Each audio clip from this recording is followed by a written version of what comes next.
तो फूली कुछ वैसी कहानी है, ये बच्चों की कहानी है। सिनेमा जो है ना मैम, वो भाषा का मोहताज नहीं है। मैम फूली फ़िल्म बनाने के पीछे जो इंस्पिरेशन मुझे मिली है, वो बेसिकली मेरी माँ है। जो बॉम्बे है, वहाँ पे जो लोग काम कर रहे हैं, जो बड़े प्रोडक्शन हाउसेज़ हैं, तो उनकी एक लॉबी है। उसको ब्रेक करना बड़ा मुश्किल है। तो मैंने एक नया रास्ता अपनाया। मैंने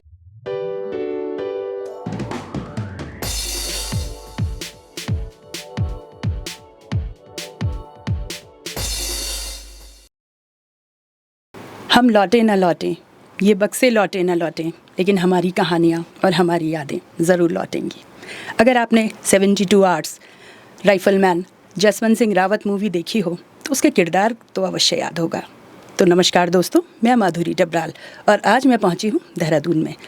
और जो जसवंत सिंह रावत जी का जो किरदार मूवी में निभाया था, वो हमारे रिखणी खाल के एक छोटे से गाँव और उत्तराखंड से बिलोंग करते हैं हमारे अविनाश ध्यानी जी।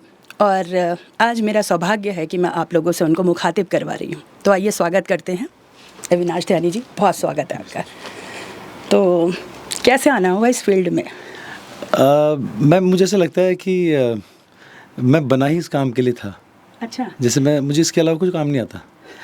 और 7th क्लास से ये सिलसिला शुरू हुआ फ़िल्में देखने का। और मेरे फादर आर्मी में थे उस समय।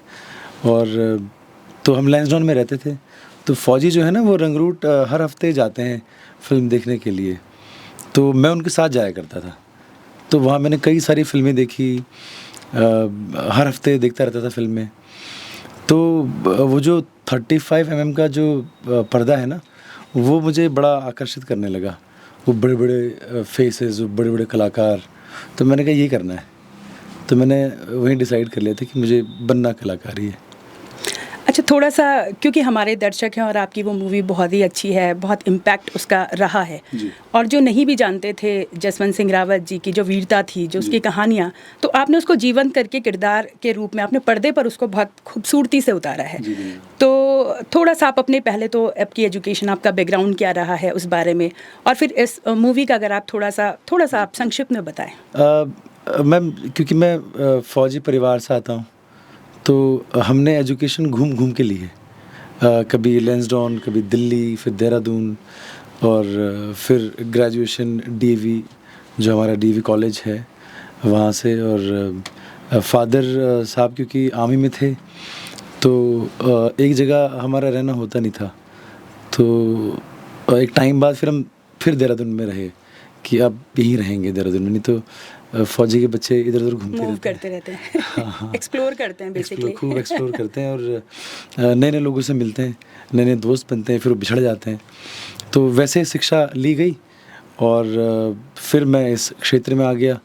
पर ये थोड़ा-सा वैसा था कि क्योंकि हमारे जो पहाड़ी परिवार से ना, एक्टर होना थोड़ा-सा समझ में नहीं आता था लोगों को इनिशियली।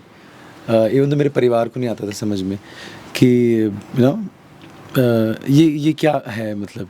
क्योंकि अगर मुझे भर्ती होना होता या मुझे ऑफिसर बनना होता, आर्मी में जाना होता, तो उसके बहुत सारे ऑप्शन थे हमारे पास कि हाँ, ये इसको कैसे पाथवे दिया जाए। उनके पास खूब गाइडेंस थी, बट एक्टर बनने के लिए कोई गाइडेंस नहीं थी।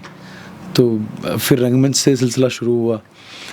मैं बड़ा सौभाग्यशाली मानता हूँ अपने आप को कि जब मैं देहरादून में था, तो उस समय यहाँ बहुत उम्दा उम्दा दर्जे का रंगमंच यहाँ हो रहा था। देहरादून में बहुत सीनियर कलाकार हैं। एसपीएस ममगाई जी हैं, अभिषेक मेंदोला हैं, यहाँ पे वातायन ग्रुप है, संभव मंच परिवार है। तो मुझे ना बहुत सारे लोगों के साथ, हम नाट्य मंच है यहाँ पे, इनके साथ खूब काम करने का मौका मिला। बिल्कुल। क्योंकि पहले जब 7th क्लास में सोचा कि एक्टर बनना है, पर एक्टर बनने के लिए एक तैयारी चाहिए, तो वो तैयारी कहाँ से होगी? तो ऐसा कुछ था नहीं। तो रंगमंच जैसे ही मुझे मिला, मुझे मेरे एक दूर के जिया जी थे, उनसे मुझे मालूम चला कि यहाँ पे जो है रंगमंच भी होता है। तो मेरी ये ज़िंदगी का पहला नाटक था मशाल। अच्छा। और वहाँ पे सारे एक्टर्स रिहर्सल करते थे। तो मैंने पहली बार देखा कि गोल घेरा बना के एक बड़े से हॉल में लोग संवाद बोल रहे हैं। तो मैंने कहा अब भी सही जगह आ गया मैं, तो अब मैं पहुंचा हूँ एक ऐसी जगह जहाँ पे हाँ यहाँ से कुछ हो सकता है। तो उसके बाद फिर वो सिलसिला शुरू हुआ, फिर खूब नाटक किए गए, खूब रंगमंच किया, 3-3 नाटकों की रिहर्सल एक साथ। फिर मैं पहुंचा स्ट्रीट थिएटर में, अच्छा। नुक्कड़ नाटक। तो वो जो है ना वो नुक्कड़ नाटक जो है मुझे ऐसा लगता है कि मुझे अभिनेता नुक्कड़ नाटकों ने ज़्यादा बनाया, क्योंकि वो ऑडियंस का रिफ्लेक्शन एकदम से आता है। आपने परफॉर्मेंस अच्छी की है ख़राब की है वो तुरंत बताएगी आपको, बिल्कुल। क्योंकि आप सड़क पे हो, वहाँ पे कोई पर्दा नहीं है, वहाँ पे कोई ग्रीन रूम नहीं है, वहाँ पे कोई कैमरा नहीं है, कोई सिर्फ एडिटिंग audience- नहीं है, सबसे बड़ी कोई एडिटिंग नहीं है, वहाँ पे सिर्फ दर्शक है, उनकी आंखें हैं, उनका मनोभाव है, जो आप अभिनय करोगे वो सीधा आप तक पहुँचेगा, उन तक पहुँचेगा, और अगर नहीं पहुँचा तो रिएक्शन भी आएगा। तो स्ट्रीट थिएटर ने मुझे अभिनेता बनाया। तब ज़्यादा तैयारी करता है एक एक्टर, तब इम्प्रोवाइजेशन की गुंजाइश बहुत होती है, तब गलती की गुंजाइश बहुत कम होती है। तो ये वहाँ से शुरू हुआ, और फिर सिनेमा जाना मुझे सिनेमा में था, मुझे एक्टर बनना था। तो अब वो कहाँ ढूंढा जाए, पर मेरी किस्मत अच्छी थी कि उसी दौरान ना एक बहुत बेहतरीन फिल्म मेकर हैं मिस्टर अनुज जोशी। तो उनकी एक फ़िल्म थी तेरी सौ, तो वो बनाने यहाँ आए थे सर, और मैं 10वीं क्लास में था, कहीं 10वीं 11वीं में, और मुझे पता चला कि वो यहाँ एक फ़िल्म बना रहे हैं, और तो उनकी फ़िल्म में उनकी पोस्टर चिपकाने से वो शुरू हुआ, और मैं कैसे न कैसे करके उनसे मिलना चाहता था, उनके ऑफिस में रहना चाहता था उनके साथ। तो मैं किसी तरह घुसा उस ऑफिस में, तो वहाँ पे फ़िल्मों की बातें होती थी, क्योंकि मेरे जो सर हैं, बॉस हैं जो, वो फ़िल्में वो फ़िल्में बनाते हैं, और मैं देख रहा था कि अब वो जो संवाद है, अब वो जो डायलॉग डिलीवरी है, वो जो अभिनय है, अब एक ऑब्जेक्ट है जिसे कैमरा कहते हैं, अब वो उसे पिक्चराइज़ कर रहा है, तो फिर म्यूज़िक बन रहा है मेरे सामने। तो वहाँ से सिनेमा शुरू हुआ। फिर मैंने उनको असिस्ट किया, और फिर उन्होंने मुझे अपनी फ़िल्मों में बाद में जाके हीरो भी लिया। एक फ़िल्म थी मनसुआग, और एक फ़िल्म थी कभी तो ओली सुबेर, तो मुझे मुख्य नायक का उन्होंने किरदार दिया। तो मैं कई साल उनके साथ एज एन असिस्टेंट डायरेक्टर काम करता रहा, और साथ साथ रंगमंच करता रहा। तो जब मैं बॉम्बे पहुंचा तो मैं ट्रेंड कलाकार था, मैं सीख के आया था, मैं सिनेमा भी समझ के आया था, मुझे क्लैप देना पता था, मुझे क्यू शीट मालूम था क्या होता है। तो वो जो बेसिक्स हैं वो देहरादून में क्लियर हो गए थे, इसलिए मैं बड़ा भाग्यशाली मानता हूँ अपने आप को। फिर बॉम्बे की एक अलग यात्रा है। बॉम्बे जब मैं गया तो वहाँ का सिनेरियो बिल्कुल उलट था, बिल्कुल उल्टा। वहाँ आपको लगता है कि 3 साल तो आपको ऐसा लगता है कि मैं आया कहाँ हूँ। तो फिर मुझे ये मालूम चला मैम कि जो बॉम्बे है वहाँ पे जो लोग काम कर रहे हैं, जो बड़े प्रोडक्शन हाउसेस है, तो उनकी एक लॉबी है, उसको ब्रेक करना बड़ा मुश्किल है। तो मैंने एक नया रास्ता अपनाया। मैंने कहा कि क्योंकि मैं कई साल एज एन असिस्टेंट काम करता रहा, और मुझे सीरियल्स और ये सब चीज़ें नहीं करनी थी, मुझे फ़िल्म पसंद थी, सिनेमा पसंद था, वही करना था। तो मैं फिर खूब लोगों को असिस्ट करता रहा वहाँ पे, और एज ए लाइटमैन काम करता रहा, एज एन असिस्टेंट डायरेक्टर काम करता रहा, मैं जब ऑपरेटर भी रहा हूँ। वो सब काम किए हैं, क्योंकि मुझे ना ये जो विधा थी सिनेमा की, ये पूरी तरह से समझनी थी कि ट्रैक ट्रॉली का रिदम होता है ना, वो कैसे उसका इस्तेमाल किया जाता है। तो मैं खूब ये करता रहा, और फाइनली फिर मैंने मुझे एक क्योंकि एज एन एक्टर भी मैं लोगों से मिल ही रहा था, तो मुझे एक फ़िल्म जो मेरी पहली डेब्यू फ़िल्म थी फेडरिक, वो मुझे मिली, और मुख्य नायक का मुझे रोल उसमें दिया गया। वो करने के बाद मुझे उसके जिस दिन प्रीमियर था फेडरिक का, म्यूज़िक लॉन्च के दिन मुझे 14 फिल्में ऑफ़र हुई एज ए हीरो। अच्छा। और पर बॉम्बे में एक परेशानी है मैम, वहाँ ना फ़िल्मों की फ़िल्में बनती हैं। अच्छा। हाँ, मतलब अब बहुत अच्छा काम हो रहा है बॉम्बे में, बट कुछ जो फ़िल्में मुझे मिल रही थी वो ऐसी थी कि ये मैंने फ़िल्म सुनी हुई है, ये फ़िल्म देखी हुई है, तो मुझे उस तरह की फ़िल्में नहीं करनी थी। और जो बहुत बेहतरीन उम्दा फ़िल्में सिनेमा कह रहे थे, वहाँ तक रीच आउट मैं कर नहीं पा रहा था। तो मैंने कहा अपना सिनेमा बनाया जाए। तो वहाँ से फिर 72 आवर्स की शुरुआत हुई, राइफलमैन जसवंत सिंह रावत, जो 1962 की लड़ाई में शहीद हुए थे। और क्योंकि मैं फ़ौजी परिवार से हूँ, तो वो कहानियाँ मैंने सुनी थी उनकी वीरता की वो कहानी, और उसने मुझे बड़ा रोमांचित किया कि ये वो सब्जेक्ट है, ये वो किरदार है, ये वो हीरो है जो बाहर आना चाहिए, जो दुनिया के सामने आना चाहिए। और क्योंकि अंदर कहीं न कहीं वो देशभक्ति का जज़्बा रहा है, क्योंकि पिता ने ज़िंदगी भर इंडियन आर्मी को सर्व किया है, तो वो भी एक रीज़न था वो फ़िल्म बनाने का। तो जब वो फ़िल्म की शुरुआत हुई तो वो बहुत चैलेंजिंग फ़िल्म थी। मेरी डेब्यू फ़िल्म थी एज़ अ डायरेक्टर भी, एज़ अ राइटर डायरेक्टर, तो वो बड़ा चैलेंज था, क्योंकि अभी आप मेन प्रोटैगनिस्ट भी हो, अभी आप राइटर भी हो, अभी आप डायरेक्टर भी हो। ज़रा सी गलती हुई और आप गए। यहाँ पे मतलब लोगों को कमेंट करने में 2 मिनट लगते हैं कि ये ख़राब है या सही है, पर फ़िल्म बनाने की प्रक्रिया ना बड़ी जटिल सी है वो, बड़ी जटिल प्रक्रिया है उसको, वो एक सब्जेक्ट को वहाँ तक पहुँचाना, उतना बड़ा कैनवस क्रिएट करना।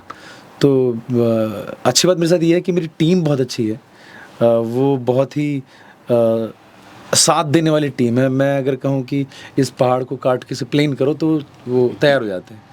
तो बहुत अच्छी मेरी टीम थी 72 आवर्स में। आज भी मेरे साथ वो काम कर रहे हैं सभी लोग। ये सौभाग्य उन्होंने मुझे दिया है कि मैं उनके साथ काम कर सकूँ, मेरी टीम के साथ। तो बस वहाँ से वो फ़िल्म बनी, उसको 3 शेड्यूल में ख़त्म हुई फ़िल्म। बहुत चैलेंजिंग रहा, बहुत उतार-चढ़ाव से भरा रहा, क्योंकि वॉर कहना बहुत मुश्किल था। फिर वो फ़िल्म रिलीज़ पे आई, तो मैं बहुत डरा हुआ था कि इसका क्या रिएक्शन होगा, या जो ऑडियंस है वो पसंद करेगी नहीं करेगी। और जो हमारी उत्तराखंड की ऑडियंस है, फ़िल्म हिंदी फ़िल्म थी, आज वो अमेज़न प्राइम पे है 72 आवर्स, और खूब देखी जाती है फ़िल्म। मुझे बहुत सारे लोग इंस्टाग्राम पे यहाँ वहाँ उसके बारे में पूछते भी हैं। लेकिन उस कहानी को कहना और अब दर्शक उसे देखेंगे, तो मैं बहुत डरा हुआ था। बहुत ऐसा एंग्ज़ायटी होती थी कि रिएक्शन क्या आएगा? क्या रिएक्शन आएगा। और क्योंकि जो उत्तराखंड की जो ऑडियंस है, वो हमारी जो ऑडियंस है ना उत्तराखंड की, वो बड़ी संवेदनशील है। बिल्कुल। और हमारी जो माएँ हैं, या तो वो भले ही पढ़ी लिखी नहीं हो सकती, मगर हमारा जो पहाड़ का जो बौद्धिक स्तर है वो बहुत ऊपर है, बिल्कुल, हमारी महिलाओं का। तो मुझे उस रिएक्शन से डर था कि उनको कैसी ये फ़िल्म लगेगी, कहीं मैं चूक तो नहीं गया हूँ कहने में। तो वो फ़िल्म रिलीज़ हुई फाइनली, और जो जनता का प्यार मुझे मिला है, मुझे एक किस्सा याद है। जब फ़िल्म रिलीज़ हो गई तो मैं कोटद्वार आया था। अच्छा। और मैं करुणा आश्रम मुझे बुलाया गया, तो वहाँ पे बहुत सारी महिलाएं आई थी, बहुत सारी दीदियाँ आई थी, और एक दीदी थी, उनके हाथ में ऐसा 5 किलो का लड्डू का डब्बा था। अच्छा। तो क्योंकि मेरे काफ़ी सारे रिश्तेदार भी वहाँ रहते हैं कोटद्वार में, रिखणी खाल, क्योंकि मेरा गांव उस तरफ है, तो मुझे लगा कोई मेरे रिलेटिव है दीदी ये, और इसलिए वो, पर जब मैं उनसे मिला तो वो मेरे रिश्तेदार नहीं थी, और वो इस बात पे खुश थी कि मैंने वो लड्डू इसलिए बांट रही थी कि मैंने जसवंत सिंह रावत पे फ़िल्म बनाई है और उसको ट्रिब्यूट दिया है, तो वो बड़ी खुश थी। तो ये ऐसे रिएक्शन देख के ना बड़ा भावुक हुआ। तो मुझे ऐसा लगा कि मुझे कुछ इसी तरह से आगे बढ़ना चाहिए, कुछ इसी तरह का संवेदनशील सिनेमा बनाना चाहिए, और इसी प्रक्रिया में मैं आगे हूँ। मैं अब और कहानियाँ भी कह रहा हूँ। तो ये तो आपका मुंबई तक का सफ़र था। जी। तो ये मूवी आपने शायद मुंबई में रह के ही डायरेक्ट की है। हाँ, और आप उसमें एक्टर भी रहे हैं। हाँ, तो देन वापसी जो आप देहरादून में आए, तो अब देहरादून में आने का कैसे हुआ, कैसे आइडिया है कि अब आप देहरादून में आए, आपने यहाँ पे स्टूडियो, आपने अपना एक डिज़ाइन किया है, जी, और आप यहाँ पे काम कर रहे हैं, तो ये कैसे मुंबई से यहाँ आ गए, क्योंकि मुंबई वाली सुविधाएं यहाँ तो नहीं है, तो क्या है इसके पीछे? मैं काम सीख गया हूँ अब। अच्छा। तो मैं अक्सर कहता हूँ, जहाँ आप हो वहाँ सिनेमा है, तो आप सीख जाओ एक बार। अब जैसे मैं हर्षिल में जाके रह लूँ, मैं नहीं रह रहा देहरादून में, और मैं वहाँ कहानी लिखूँ, और मैं खूब पहाड़ों में घूमता हूँ, क्योंकि मुझे मेरे पहाड़ बहुत पसंद है, और पहाड़ में ना बहुत वेरिएशंस हैं, यू नो, वो आपको बहुत कुछ सिखाते हैं। तो मैं कम रहता हूँ देहरादून में, मैं देहरादून में भी नहीं रहता अब। अच्छा। मैं ज़्यादातर पहाड़ों में घूमता रहता हूँ। तो आप जहाँ हो, आपने स्टोरी लिख ली, आप प्रोडक्शन अपनी टीम को फ़ोन करो तो प्रोडक्शन खड़ा हो जाता है। बिल्कुल। तो अभी जैसे मैं वर्ल्ड वॉर वन के हमारे नायक हैं राइफलमैन गब्बर सिंह नेगी। तो गब्बर सिंह नेगी पे मैं फ़िल्म बना रहा हूँ। वर्ल्ड वॉर वन में वो शामिल हुए थे। तो हमने विकास नगर की तरफ, यहाँ विकास नगर है वहाँ, क्योंकि हमें बड़ा लैंडस्केप चाहिए था मुझे, तो वहाँ हमने शूट किया। तो शूट करो, फिर एडिट करो, और आजकल तो मशीनें इस लेवल पे आ गई हैं कि वो सब बैग में आ जाती हैं। बिल्कुल पोर्टेबल हो। तो मैं तो अपना मैक, हम जो सिस्टम वो डालते हैं गाड़ी में और फिर पहाड़ चले जाते हैं। तो पहाड़ में बैठ के आराम से एडिट करते हैं फिल्म को। अभी कुछ उत्तराखंड की गवर्नमेंट भी काफ़ी अब इसको मतलब उन्होंने सिनेमा फ्रेंडली उत्तराखंड को बनाने की जी सोच बहुत रहे हैं, बहुत। है ना, तो काफ़ी कर रहे हैं। अच्छा, एक चीज़ मैं जो जानना चाह रही हूँ, आपको सबसे बड़ा चैलेंज क्या लगा अभी तक के आपके स्ट्रगल में, या जो अभी तक आप हैं? मैम चैलेंजेस तो जीवन है, वो तो कई सारे लोगों को तो सांस लेने का भी चैलेंज हो सकता है ना। चैलेंज नहीं, मुझे ऐसा लगता है कि एक वर्ड है कंसिस्टेंसी, निरंतरता। बिल्कुल। वो बनाए रखना बड़ा थोड़ा सा मुश्किल होता है। जैसे मैं खाली नहीं बैठता। अभी जैसे मेरी 4 फिल्में आ रही हैं। मैं पेंडेमिक जब हुआ कोविड के टाइम पे, तो मैं तब भी फिल्म बना रहा था। अच्छा। मैं खाली नहीं बैठ सकता।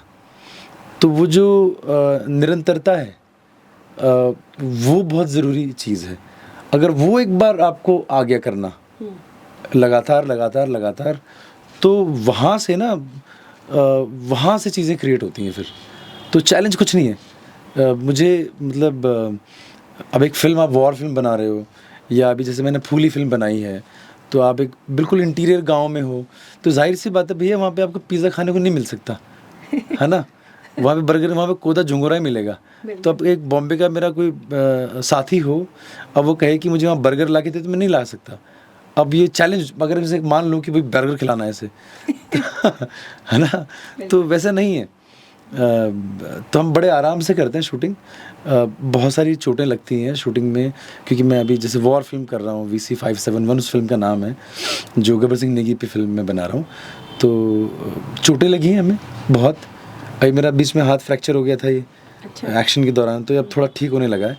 तो अब ये भी चैलेंज है, तो पर हमें मज़ा आता है। एक चीज़ और है, अभी तक आपने जो मूवीज़ आप बनाए, जैसे 72 आवर्स हो गई, और आप फेडरिक आप बात कर रहे थे, तो सारी जो हैं वो हिंदी लैंग्वेज में हैं। अब आप क्योंकि उत्तराखंड को बिलोंग करते हैं, तो हमें और हमारे दर्शकों को, या जो भी लोग आपको जानते हैं, तो एक एक्सपेक्टेशन होती है यार गढ़वाली मूवी। तो उसमें गढ़वाली मूवी में क्या कर रहे हैं अब आप? मैंने अभी एक गढ़वाली फिल्म बनाई है। मेरी मतलब भाषा उसकी गढ़वाली है। वो एक भारतीय फिल्म कह सकते हैं, इंडियन सिनेमा है वो। जैसे मुझे बॉलीवुड सब समझ में नहीं आता है ना, तो वैसे ही अब हिंदी भाषा में हम फिल्म या कहानी इसलिए कहते हैं क्योंकि उसकी एक वाइडर ऑडियंस है, लोग ज़्यादा सुनते हैं हिंदी को। पर अगर मैं साउथ की इंडस्ट्री देखूं, जहाँ पे तमिल, तेलुगु, कन्नड़ा, मलयालम 4 इंडस्ट्रीज़ हैं, वो अपनी भाषा में फ़िल्म बनाते हैं।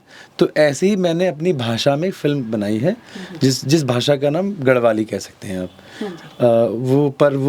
वो कुमाऊँ के लोगों को भी समझ में आएगी, वो जौनसार के लोगों को भी समझ में आएगी, वो पूरे उत्तराखंड के लोगों को समझ में आएगी, वो हिंदी भाषी लोगों को भी समझ में आएगी।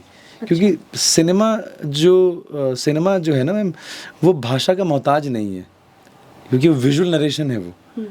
तो मैंने अपनी भाषा चुनी है इस बार, और मैंने एक फ़िल्म मैंने कही है, मैंने और मेरी टीम ने। फिल्म का नाम है खोली का गणेश। नाम तो बड़ा अच्छा है। हाँ, तो ये एक फिल्म है। शुरुआत में हम खोली का गणेश। हाँ, तो सबसे पहले थे पूछ दी ना, बिल्कुल गणेश जी थे पूछ दी, बिल्कुल। तो मैंने कहा मैं अपनी भाषा में जा रहा हूँ, तो यहीं से शुरुआत कर, यही शुरुआत की जाए। तो बड़ा अच्छा नाम आपने लिया शुरुआत करने के लिए। और एक चीज़ में और है, जैसे कि आपकी अभी ये जो फूली, जिसका अभी हमने अभी ट्रेलर भी देखा है, आपने मुझे दिखाया और बहुत अच्छा लग रहा है। और जो मुझे जितना समझ आया है, वो आप वुमेन एजुकेशन को लेकर, वुमेन एम्पावरमेंट को लेकर आपका, तो थोड़ा सा अगर आप फूली के बारे में हमारे दर्शकों को बताएं, और क्या आपका आइडिया था, क्या है विज़न उसके पीछे? मैम, फूली फिल्म बनाने के पीछे जो इंस्पिरेशन मुझे मिली है, वो बेसिकली मेरी माँ है। अच्छा। मुझे ऐसा लगता है कि मेरी माँ की ज़िंदगी का मैंने एक टुकड़ा दिखाया है अभी। हाँ, क्योंकि मेरी माँ पहाड़ से रही है, पिता मेरे आर्मी में थे। जब मैं 3 महीने 2 महीने का था तो वो श्रीलंका वॉर में चले गए थे। वो 1.5 साल बाद आए। जब मैं 1.5 साल का हो गया तो मेरे ताऊजी की गोद में मैं था, तो उन्होंने कहा कि ये किसका लड़का है? तो मेरे ताऊजी ने बोला तेरा ही है। तो ये तो संघर्ष था। माँ 3 बजे उठती थी सुबह, मेरी अपनी माँ, तो चक्की नहीं होती थी तो जंदरा होता था, तो उसमें गेहूँ डालो तब वो आटा निकलेगा, है ना, और उरखले में कूटना पड़ता था। फिर जंगल जाके लकड़ी लानी पड़ती थी। तो मैंने ना वो संघर्ष देखा है मेरी माँ जी का, और वो बड़ी सबल लेडी है मेरी जो माँ है, तो मैं उनसे बड़ी इंस्पिरेशन लेता हूँ। तो वो जो संघर्ष था मेरी माँ जी का, और पहाड़ों में ना बहुत काम होता है मैम, और ज़्यादा काम महिलाएं करती हैं। हाँ, क्योंकि हम पहाड़ से हैं तो हम इजीली समझ सकते हैं। हाँ, तो वो घास भी लाएगी, वो लकड़ी भी लाएगी, वो चूल्हा भी जलाएगी, वो खाना भी पकाएगी, वो बच्चे भी संभालेगी, जानवर भी देखे, वो जानवर भी देखेगी, फिर गुइल करके लेके भी आएगी, मतलब खेती बाड़ी का भी काम करेगी, खेती बाड़ी भी करके करेगी सारी। तो वो सारी चीज़ें संभालती है। तो मैंने ये देखा मेरी माँ को सब करते हुए, और उसको देख देख के मैं बड़ा हुआ। तो अब क्योंकि जब मैं सिनेमा में आ गया तो जब फूली का आइडिया मेरे पास आया तो मुझे आशीष डबराल हैं और विजय भट्ट हैं, जो mangal.com के ओनर हैं, मेरे बड़े अच्छे मित्र हैं दोनों के दोनों। और वो मेरे पास आए, एक दिन ऑफिस में बैठे थे, तो उन्होंने कहा कि अविनाश, हम बच्चों पे बहुत सारा काम कर रहे हैं, तो मैं चाहता हूँ कि तुम बच्चों के साथ एक फिल्म कहो। और उसके बाद मैं तिमली गया, डबराल से पट्टी, और मैं वहाँ गया और मैं बच्चों से मिला, तो मैं बड़ा इंस्पायर हुआ। तो मुझे ना वो फ्लैशबैक याद आए, तो मुझे लगा कि हाँ, ये एक ऐसी कहानी है जो मैं कह सकता हूँ। मेरी माँ जी बहुत पढ़ नहीं पाई थी तो मैंने कहा इस कहानी को अगर मेरी माँ को अवसर मिलते, या वैसा कुछ उसको उसके आसपास एक एटमॉस्फेयर बनता तो पढ़ती। तो फूली वही लड़की है जो पढ़ना चाहती है, स्कूल जाना चाहती है, आगे बढ़ना चाहती है, मगर हालात वैसे नहीं हैं। पिता उसके शराबी हैं फूली के, और बहुत एक ऐसी व्यवस्था के आसपास वो रहती है कि जो सिर्फ उसको बिल्कुल खटने पे मजबूर कर देते हैं। उस बच्ची का शौक़ है पढ़ना। जैसे इस फिल्म का जो स्लोगन है, जो मैं इस फिल्म से कहना चाहता हूँ कि सिनेमा क्राइम की बात क्यों करे, सिनेमा मर्डर की बात क्यों करे, सिनेमा पढ़ने की बात भी कर सकता है। बिल्कुल, है ना। हमारे कज़न हैं मंगेश घिल्डियाल, जो पहले रुद्रप्रयाग डीएम रहे, अब वो पीएमओ सेल में हैं। तो वो हमारे लिए आदर्श हैं, क्योंकि उन्होंने 15 किताबें पढ़ी, वो जो मैंने नहीं पढ़ी, इसलिए जो उस पद पे बैठे हुए हैं। तो वो इंस्पिरेशन है, ऐसे लोग इंस्पिरेशन है। तो जैसे हम लगातार ये कह रहे हैं कि हैशटैग पढ़ना ज़रूरी है। हम क्यों सिनेमा में ऐसी फिल्म नहीं हो सकती, क्यों हम एक ऐसी कहानी नहीं कह सकते कि एक ग्रास रूटर जो है वो एक दिन आगे जाके पैराशूटर भी हो सकता है, ये हम क्यों नहीं कह सकते। तो फूली कुछ वैसी कहानी है, ये बच्चों की कहानी है। जितने भी दर्शक हैं जब उस फिल्म को देखेंगे तो उनके माँ बाप, जो उनके अभिभावक हैं बच्चों के, या उनके जो उनके बच्चे हैं, ये उनको इंस्पायर करेगी फिल्म कि अगर फूली ये कर सकती है, इतनी विपरीत परिस्थितियां हैं उसके जीवन में है, अगर वो कुछ हो सकती है तो हम भी हो सकते हैं। तो उस पर ये फिल्म है फूली। तो चलिए, मुझे लगता है कि ये बहुत पसंद आने वाली है, और जो आप टॉपिक और जिस तरीके से आपने इसको, जो आपका विज़न था इसके पीछे, वो नो डाउट बहुत ही उम्दा विज़न मैं कहूँगी, और हमारे पहाड़ से रिलेटेड है। मुझे नहीं लगता आपकी माँ से, शायद मेरी माँ से, दूसरे की माँ से, सबकी माँओं से जुड़ा हुआ ये टॉपिक है। बिल्कुल। तो सबको ये अपना सा ज़रूर लगने वाला है। एक चीज़ जो मेरा मन है जानने का, वो ये है कि आप क्योंकि युवा हैं, उत्तराखंड से जुड़े हुए हैं, और बहुत अच्छा लगा है कि आप बॉलीवुड से, मतलब मैं तो बॉलीवुड ही कहूँगी, तो बॉलीवुड से वापस आके आपने देहरादून में, अब आप पहाड़ों में काम कर रहे हैं, जो कि हमारे उत्तराखंड की आज की डिमांड है, मैं कहूँगी कि रिवर्स माइग्रेशन हो गया। और बहुत अच्छा लगा कि आप सीख के आए और फिर अपने यहाँ आप उसको दे रहे हैं। तो एक चीज़ जो ज़रूरी मुझे लगती है वो ये है कि जो हमारा युवा है, बहुत इंटरेस्टेड है आजकल युवा, और ये तो ग्लैमरस फील्ड है, बहुत जल्दी चमक धमक और आपकी एक पहचान बन जाती है। तो जो इस लाइन में आना चाहते हैं और वो कुछ गलतियां करते हैं, क्योंकि आप अब एक्सपीरियंस रहे हैं, आपने कहा आपने सब कुछ सीख लिया है, तो उनको आप क्या सुझाव देना चाहेंगे जो इस फील्ड में आना चाहते हैं?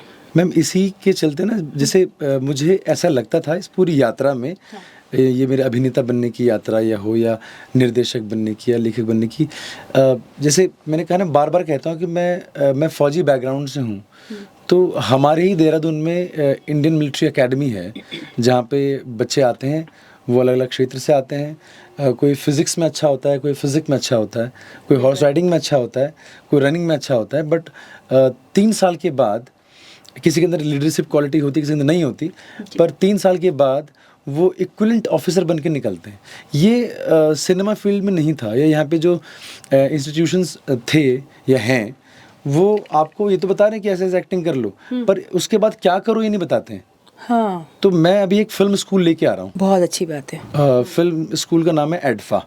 तो जो मैंने सीखा, मतलब एक जैसे ना, ये जैसे कहते हैं ना कि कृष्ण जो हैं, जो हमारे ईश्वर हैं, वो कई सारी कलाओं में पारंगत हैं। 56 कलाओं में, 56 कलाओं में, 64 कलाओं में, जो भी कलाएं हैं।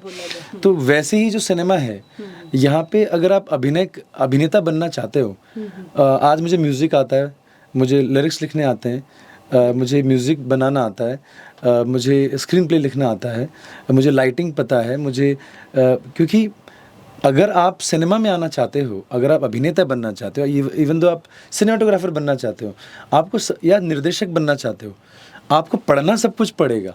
आपको सब कुछ पता होना चाहिए। आप एक निर्देशक बनना चाहते हो तो अपने एक्टर को कैसे बताओगे कि अभिनय कैसे करना है, वो किरदार कैसे पोर्ट्रे करना है।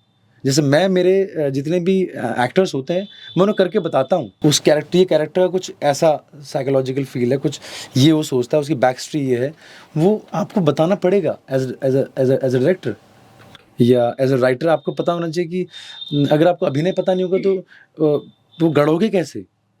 तो मुझे ऐसा लगता है कि कोई भी काम ऐसा नहीं है इस दुनिया में जो नहीं किया जा सकता, हमें सीखना पड़ता है।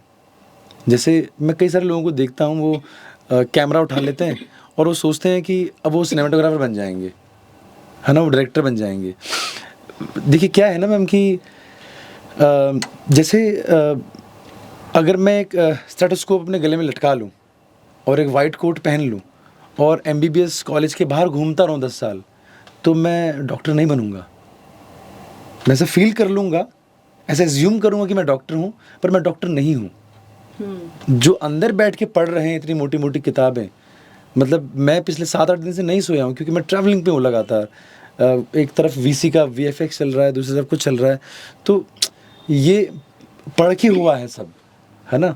तो जो युवा हैं, जो इस क्षेत्र में आना चाहते हैं, वो पढ़ें, वो पढ़ के आगे आएँ। तो अगर आप पढ़ोगे तो बनोगे।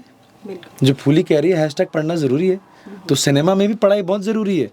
आप लिटरेचर नहीं पढ़ोगे, आपने प्रेमचंद नहीं पढ़ा, आपने कमलेश्वर नहीं पढ़ा, आपने आशापूर्ण देवी नहीं पढ़ी, आपने PB शैली नहीं पढ़ा, या आपने मैक्सिम गोर्की नहीं पढ़ा, तो कैसे समझ पाओगे कहानी।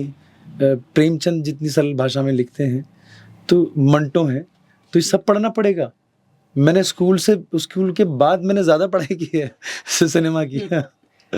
एक चीज़, क्योंकि आप हमारे उत्तराखंड से हैं, बहुत छोटे से गांव से आते हैं, और उस पे भी जो आपने अभी अपना बैकग्राउंड मुझे बताया कि पिताजी आर्मी में थे और माताजी जो है वो गृहिणी थी गांव में, तो मुझे पता है क्योंकि मैं भी यहीं से बिलोंग करती हूँ, और कुछ हमारे घरों की, सभी के घरों की लगभग अमूमन यही एक कहानी है, ऊपर नीचे हो सकती है थोड़ा सा।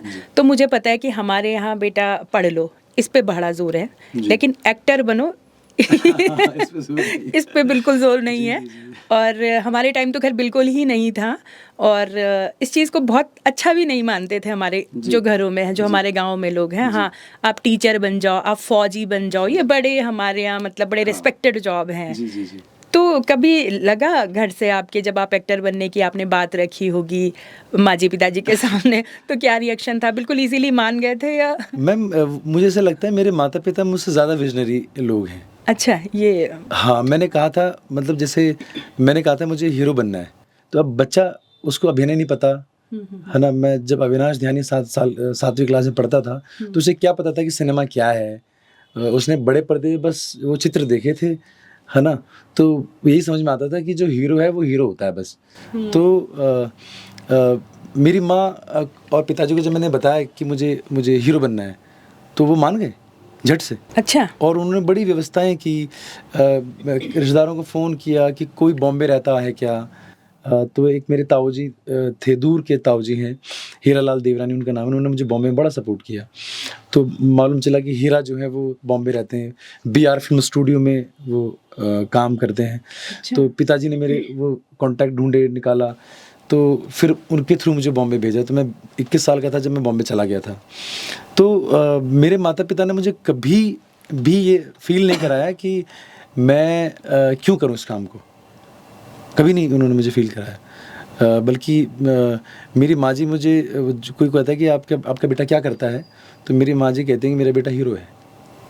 तो उसकी जो इस पे जो उसका कोर बिलीव है ना मेरी माँ का या मेरे पिता का, शायद उस चीज़ से मैं ये कर पाया हूँ, क्योंकि उनका कोर बिलीव बहुत ज़्यादा है। तो मेरे तो होना ही था, क्योंकि मुझे ही बनना था फिर अभिनेता। पर ये बहुत अच्छी बात है और मैं तो कहूँगी आप बड़े भाग्यशाली हैं कि आपको ऐसे पेरेंट्स मिले हैं। अदरवाइज हमारे समाज में थोड़ा सा एक रहता है कि बच्चा कुछ और बनना चाहता है, पेरेंट्स का कुछ और आजकल तो आप देख रहे हैं प्रेशर कितना है, आपको ये करना है, वो करना है। तो थोड़ा सा आप इस पर भी कुछ कह दें कि अगर बच्चे की कोई इच्छा है तो पेरेंट्स को कैसे उसको सपोर्ट करना चाहिए। और जैसा आजकल आप माहौल आप भी देख रहे हैं, प्रेशराइज्ड हैं बच्चे बहुत। मैम, बच्चे प्रेशराइज्ड हैं और इसमें ना बच्चे की भी एक मौलिक जिम्मेदारी बनती है। जैसे मेरे पिता मुझे कहते रहे कि मैं तेरे लिए बाइक ले लेता हूँ। जब तक मैं बॉम्बे नहीं गया था मेरे पास कोई बाइक तक नहीं थी, इवन तो कोई साइकिल भी नहीं थी। मेरी एक बुआ थी, उसकी कोई साइकिल थी, मैं कभी चला लेता था। तो जैसे आजकल बच्चे जो हैं, तो मैं बार बार ये कहता था कि पैसे बचा के रखो, जब बम्बई जाऊँगा तो तब मुझे पैसे देना।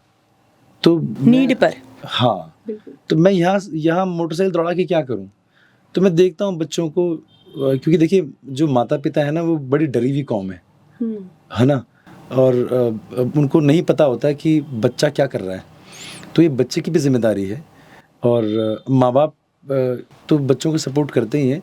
हाँ, अब देखिए क्या है कि अब नए अब जैसे रोबोटिक्स है, अभी नई चीज़ें डेवलप हो रही हैं, एआई आ गया है। तो अब भाई मेरी माँ को नहीं पता एआई क्या है।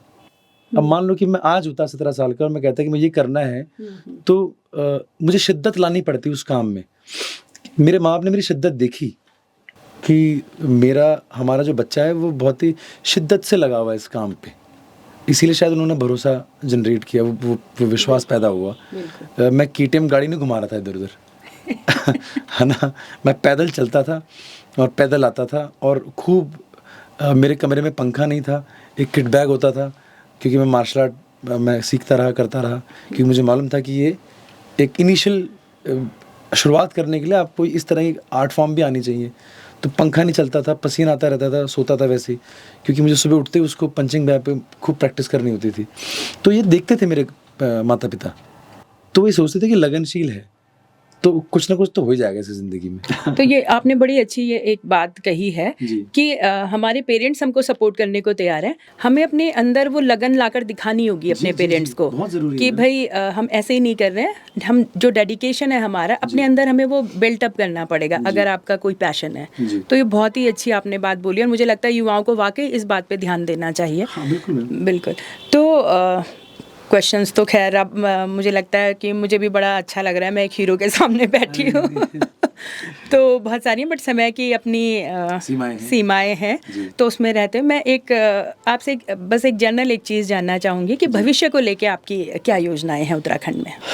मैम, बहुत अच्छे सब्जेक्ट हैं, बहुत सारे सब्जेक्ट हैं जिन पे मैं फ़िल्म बनाना चाहता हूँ और वीरों की कहानी कहना चाहता हूँ, वीरांगनाओं की कहानी कहना चाहता हूँ। जैसे कई लोग मुझे से कहते हैं गढ़वाली फिल्म बनाते हो क्या? तो मैंने कहा प्रकाश झा से पूछते हो कि क्या कहते हैं आप बिहारी फिल्म बनाते हो क्या? प्रकाश झा की फिल्मों में उन्होंने बिहार को दिखाया, गंगा जल में, जय गंगा जल में, आरक्षण में। तो उनसे कोई नहीं पूछता है कि आप ये बिहारी फिल्म है क्या? गंगा जल कोई बिहारी फिल्म थोड़ी है, वो बिहार को दर्शाती हुई एक फिल्म है। क्योंकि प्रकाश झा साहब जो हैं वो बिहार से हैं, वो उस मिट्टी को ज़्यादा जानते हैं, है ना। ऐसी मेरी मिट्टी को मैं जानता हूँ। तो फूली कोई गढ़वाली फिल्म नहीं है, वो एक हिंदी भाषी फिल्म है, उसका बैकग्राउंड पहाड़ का है, पर वो पहाड़ ही वो उसको भी मैं उतने बड़े कैनवास पे कह रहा हूँ जितने बड़े कैनवास पे प्रकाश झा साहब कह रहे हैं या विधु विनोद साहब चोपड़ा साहब कह रहे हैं, वो कश्मीर दिखा रहे हैं। तो मैं उत्तराखंड क्यों ना दिखाऊं? बिल्कुल, बहुत अच्छे विचार हैं आपके। और ये आपने बड़ी अच्छी एक बात बोली है कि हम अपनी पृष्ठभूमि को जी। एक उस लैंग्वेज में दिखाएं जहाँ से वो ज़्यादा से ज़्यादा लोगों तक पहुँच सके। अगर हम गढ़वाली में बनाते हैं तो हमारे उत्तराखंड के लोग ही उसको समझ पाएंगे, जी। और अगर हम उसको एक ऐसी भाषा में बनाते हैं जी। कि वो ज़्यादा से ज़्यादा लोगों तक पहुँच हाँ, पाए। और मैम जैसे ये फूली जो फिल्म है, हाँ। जब मैंने बॉम्बे में इसका पोस्ट चल रहा था तो कई सारे लोगों ने बोला ये उत्तराखंड ऐसा भी है क्या? अच्छा। क्योंकि उन्होंने सिर्फ वो टूरिस्ट प्लेसेस देखे हैं उत्तराखंड के, जो उत्तराखंड के रॉ हाईलाइटेड है जो हाईलाइटेड हैं, मगर ऐसे भी पहाड़ होते हैं, ये भी जीवन होता है। वो बड़े कौतूहल में रहते थे कि ऐसा उत्तराखंड में है क्या सर? मैंने कहा जी बिल्कुल है। तो इसलिए मैं उसको हिंदी भाषा में कह रहा हूँ उस कहानी को। और ये बड़ा अच्छा भी आप कह रहे हैं। तो अभी आप बता रहे थे कुछ आपके प्रोजेक्ट्स भी हैं, कुछ मूवीज़ आने वाली हैं, तो थोड़ा सा। हाँ, मेरी एक अभी मैं वर्ल्ड वॉर 1 पे बेस्ड एक फिल्म VC 571, जो गब्बर सिंह नेगी जो हमारे वीर सिपाही थे, विक्टोरिया क्रॉस जी, तो उनके जीवन पे ये फिल्म है VC 571। शूटिंग अभी जस्ट ख़त्म हुई है, फिल्म पोस्ट प्रोडक्शन में है। कोशिश कर रहे हैं कि उसको 15 अगस्त के आसपास उसका टीज़र लॉन्च करें। दोबारा से एक वीर, हमारे उत्तराखंड के वीर को लोग देख पाएंगे, भारत की जनता देख पाएगी कि क्या किया था गब्बर सिंह नेगी ने। और उस ज़माने में यूरोप में जाके जर्मन्स के ख़िलाफ़ लड़ना, जहाँ पे वो मिट्टी हमारी नहीं थी, वो दुश्मन हमारा नहीं था, है ना। उसके बाद भी मैंने कई सारी किताबें पढ़ी इस बीच में, तो मुझे पता चला जो हम पहाड़ी लोग हैं, जो हमारे और पुराने लोग हैं, जैसे गब्बर सिंह नेगी है या ऐसे और बहुत सारे लोग हैं, उन्होंने कितना बड़ा काम किया है पता ही नहीं है। तो अगर इसको मैं नहीं दिखाऊंगा एज ए फिल्म मेकर तो कौन दिखाएगा? बहुत सारे लोग हैं जिन पे किताबें लिख चुके हैं, उनके बारे में कहते हैं। यूरोप में जाके, और मैंने जो किताबें पढ़ी मैम, तो उसमें मुझे मालूम चला, जो अंग्रेज़ों ने लिखी हुई हैं कुछ किताबें, कुछ बड़े ऑफिसर्स ने लिखी हुई हैं, कि वो पहाड़ी जो था गढ़वाली, जो 39/2 गढ़वाल राइफल्स, वो अपनी प्राइड के लिए लड़े, हम पहाड़ी लोग। तो इसको मैं ना दिखाऊं तो कैसे चलेगा? तो इसलिए ये फिल्म है VC 571। फिर एक और फिल्म है सौम्या गणेश, वो एक out and out commercial love story है, वो इसके बाद होगी, और खोली का गणेश। बहुत अच्छा लगा आपसे बातें करके, और आप वैसे इतने व्यस्त हैं ट्रैवलिंग से, आप अभी आए और आपने हमें समय दिया, तो बहुत धन्यवाद आपका। और सबसे बड़ी बात जो मुझे आप में लगी वो ये है कि आपने मॉडर्न कल्चर के साथ साथ जो अपना उत्तराखंड को आपने जीवित रखा अपने अंदर, और जो आप उत्तराखंड की जड़ों से जुड़े हुए हैं, वो वाकई मतलब कमेंडेबल है। और मेरी शुभकामनाएं हैं कि आपका ये सफ़र अनवरत चलता रहे, और जो आपने चाहा वो आपको मिलता रहे। तो बहुत अच्छा लगा, बहुत धन्यवाद हमें समय देने के लिए। तो आप लोगों का भी बहुत धन्यवाद, क्योंकि आप लोग अपना प्यार और स्नेह जो हमें देते हैं वो हमें बहुत ही मोटिवेट करता है, और हम इस तरह के किरदार आपके सामने लेकर आते हैं, इस तरह के स्टोरीज़ आपके सामने लेकर आते हैं। तो इस तरह अपना प्यार हमेशा बनाए रखिए, और हम आपके लिए हाजिर हैं। बहुत बहुत धन्यवाद।